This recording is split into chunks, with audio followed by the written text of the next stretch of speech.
Navpravah news સમયની સાથે અફવા નહીં ફક્ત સમાચાર।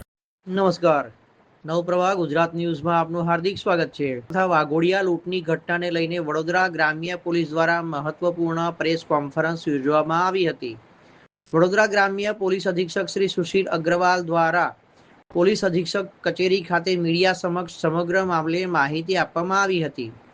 પ્રેસ કોન્ફરન્સ દરમિયાન બંને ગંભીર ગુનાઓની તપાસ આરોપી સુધી પહોંચવા માટે પોલીસ દ્વારા હાથ ધરાયેલી કાર્યવાહી તેમજ આગળની તપાસ અંગે વિસ્તૃત માહિતી આપવામાં આવી હતી। પોલીસ દ્વારા ટેકનિકલ સર્વેલન્સ, હ્યુમન સોર્સ અને વિવિધ ટીમોની મદદથી કેસની તપાસ ઝડપથી આગળ વધારવામાં આવી હોવાનું જણાવ્યું હતું। એસપી શ્રી સુશીલ અગ્રવાલે જણાવ્યું હતું કે કાયદો અને વ્યવસ્થા જાળવવા તેમજ ગુનેગારો સામે કડક કાર્યવાહી કરવા વડોદરા ગ્રામ્ય પોલીસ પ્રતિબદ્ધ છે। સમગ્ર મામલે વધુ તપાસ ચાલુ હોવાનું પણ તેમણે જણાવ્યું હતું। 26ના રોજ વાઘોડિયા પોલીસ સ્ટેશનની અંદર એક લૂંટનો બનાવ બન્યો હતો, જેની અંદર એક જ્વેલર્સ જ્યારે પોતાની દુકાન બંધ કરીને પોતાના ઘરે જતા હતા તો રસ્તાની અંદર એમના ઉપર અસોલ્ટ કરવામાં આવે છે અને એમનું દિવસની અંતે જો પણ જ્વેલરીનો બેગ હોય છે તે લૂંટી લઈ જવાની હકીકત સામે આવી હતી।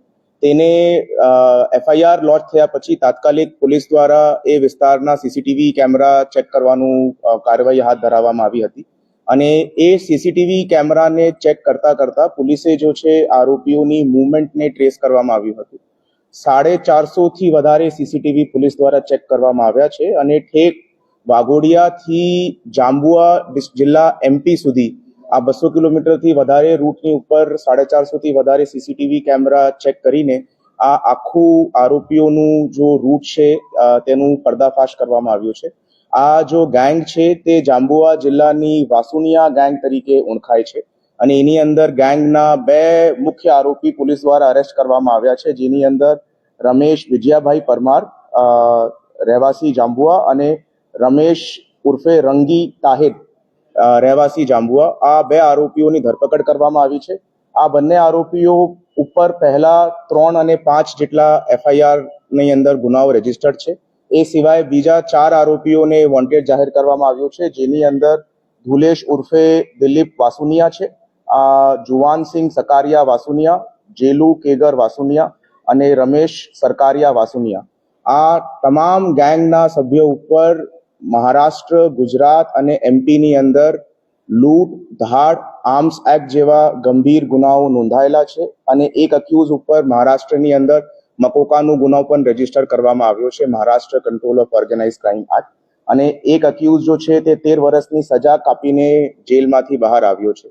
આ ગુનો આ જગ્યા પર કરવાનું કારણ એ છે કે સીસીટીવી ચેક કરતા પોલીસે આ હકીકત મળી કે ઘટનાના એક દિવસ પહેલા આ લોકો ગોરજ કેન્સર હોસ્પિટલની અંદર રાત્રે રોકાણ કર્યું હતું અને આ લોકોની જો ચાલઢાલ હતી એનાથી એ લાગતું હતું કે they are very comfortable with the location, કે આ હોસ્પિટલની અંદર કઈ જગ્યા સુવાનું છે, કઈ જગ્યા રૂકવાનું છે, કઈ જગ્યા જમવાનું છે।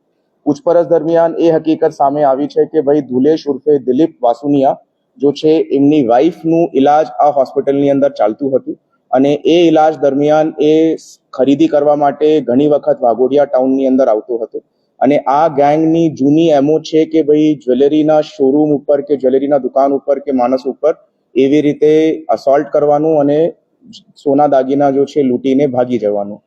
તો આ લોકોએ આ વાઘોડિયાની અંદર આ પ્લાન બનાવવામાં આવ્યું।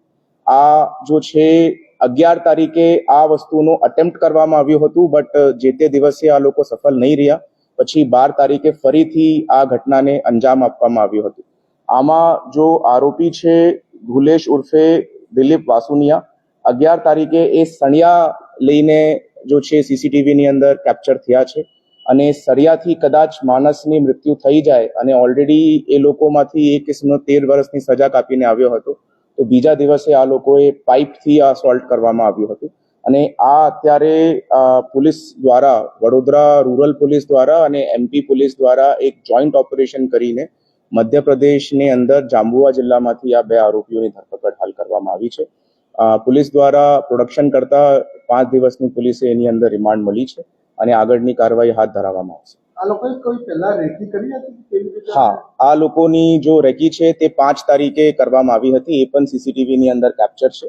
એક વખત અટેમ્પ્ટ કરવા માટે આ લોકોએ 11 તારીખે કોશિશ કરી હતી, પણ જો વિક્ટિમ છે તે એક 4 રસ્તા ઉપર ઊભો થઈ ગયો હતો જ્યાં એમના 4-5 મિત્રો ઊભા હતા, જેના કારણે આ લોકોએ 11 તારીખે અસોલ્ટ ના કર્યું. આ લોકોએ આ સ્પેસિફિક જગ્યા કેમ ચૂઝ કરી કે આ જ જગ્યા ઉપર આ જ જ્વેલરી? આ લોકોએ તમામ જ્વેલરી શોપ ઓનર્સની ત્યાં રેકી કરી હતી. મોટા ભાગના જ્વેલરી શોપ ઓનર્સ જો છે તે ભીડ ભડકાવાળા એરિયામાંથી પોતાના ઘરે જતા હતા.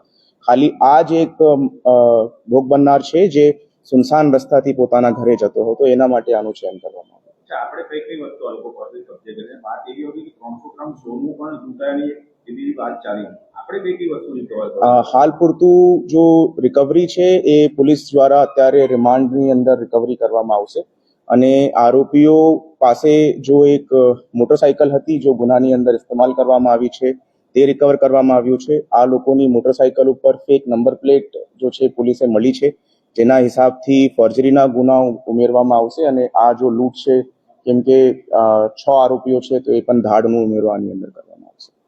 Thank you.